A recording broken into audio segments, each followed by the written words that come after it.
سابت الطفل لغاية ما مات على ايديها من كتر الجوع. الست اللي قدامكم دي يا جماعة اللي يشوفها يقول ست كلها طيبة، ست كبيرة، كانت معاها طفل عمره لا يتعدى الكام يوم وكانت بتشحت بيه. فالطفل من كتر الجوع قاعد يصرخ على ايديها والناس بتساعدها وبتقول ان ده ابن بنتها، والناس كلها بتساعدها من صرخات الطفل لغاية العيل الصغير يا جماعة من كتر الجوع ما مات على ايديها.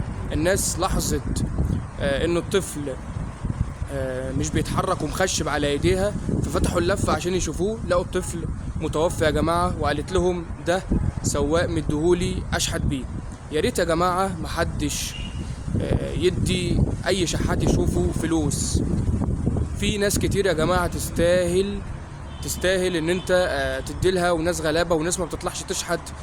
يا ريت نبطل الظاهرة ديت، ويا ريت ما نشجعش الناس ديت على انها تعمل كده وتعمل اكتر من كده.